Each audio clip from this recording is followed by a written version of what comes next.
Olá, seja bem-vindo. Está começando mais uma edição do Jornal Toda Hora. Agora são 2h50 e eu te convido a acompanhar comigo as notícias dessa madrugada. A Defesa Civil acionou sirenes de emergência e famílias tiveram que deixar suas casas devido ao risco de deslizamentos de terra no Guarujá. A Defesa Civil de São Paulo acionou uma sirene de emergência e enviou 2 alertas extremos para o Guarujá, no litoral paulista, devido ao risco de deslizamento causado pelas fortes chuvas que atingiram a Baixada Santista. De acordo com o órgão, famílias de 2 comunidades estão sendo orientadas a deixar suas casas. Segundo a Defesa Civil, há alto risco de deslizamento nas regiões da Vila Baiana e Barreira do João Guarda. A sirene de alerta remoto instalada na comunidade foi disparada e o plano de contingência foi acionado. As famílias estão sendo direcionadas a um abrigo municipal para que, em caso de deslizamento, elas estejam seguras. Segundo a Defesa Civil, as chuvas se intensificaram durante a madrugada e não pararam pela manhã. Já foram registrados acúmulos somados de 118 milímetros, volume considerado elevado para a região. O órgão explicou que os moradores devem permanecer no abrigo até que o risco seja eliminado. Segundo a Prefeitura do Guarujá, o acionamento das sirenes ocorre muitas vezes quando as chuvas ultrapassam 45 a 50 milímetros em uma hora.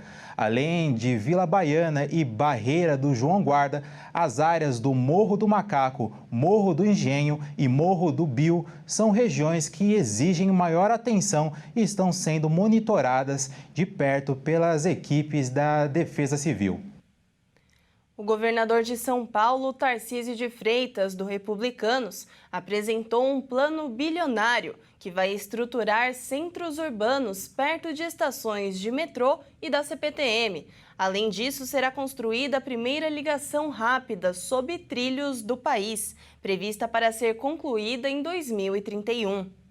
O governador de São Paulo, Tarcísio de Freitas, do Republicano, apresentou um plano bilionário chamado Novas Centralidades, que vai estruturar centros urbanos nos arredores das atuais e futuras paradas de linhas do metrô e da CPTM na capital paulista, além de integrar na proposta o eixo norte do trem Intercidades, primeira ligação rápida sob trilhos do país, prevista para ser concluída em 2031, que ligará as regiões metropolitanas de São Paulo e Campinas. O projeto conta com a construção de casas para públicos de diversas faixas de renda, sendo 75% das unidades sendo para famílias em situação de vulnerabilidade e com renda de até 3 salários mínimos. Somente com moradias, o investimento previsto é de mais de 4 bilhões de reais. Além das residências, o programa também conta com a construção de escolas, creches, supermercados e até mesmo edifícios corporativos. A estimativa é que cada uma das 14 estações tenham investimentos um pouco acima de 1 bilhão de reais, elevando a conta total do projeto para a casa dos 20 bilhões. O anúncio também representa uma promessa de injeção de bilhões em investimentos em algumas das grandes cidades paulistas.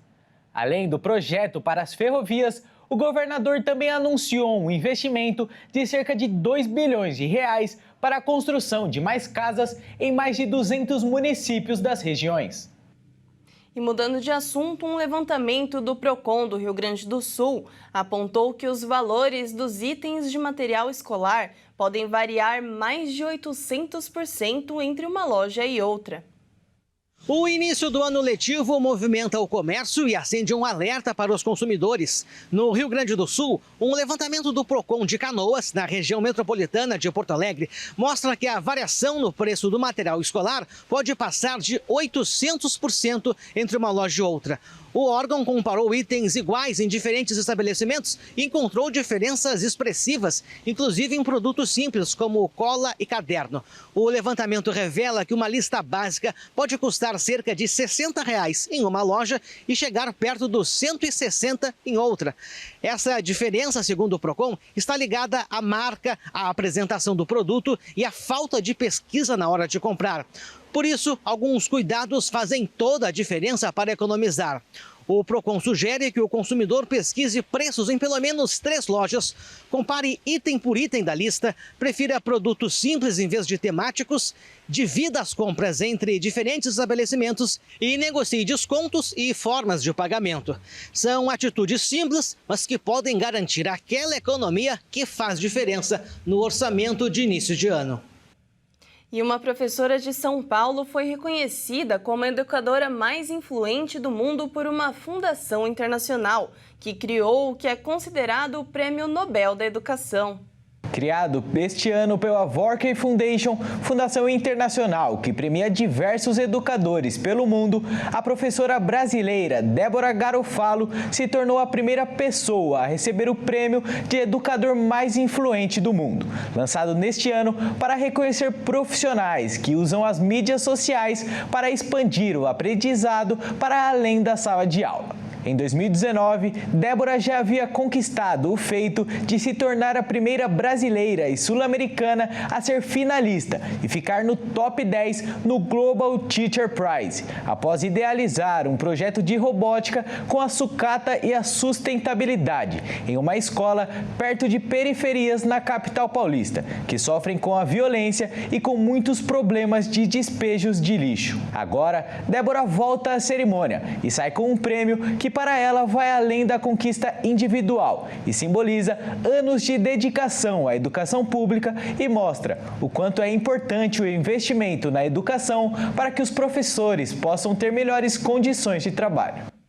A última edição do Jornal Toda Hora dessa madrugada fica por aqui. Acompanhe nosso canal no YouTube, onde você pode conferir todos os nossos jornais e se manter bem informado. Tenha uma boa manhã e até mais!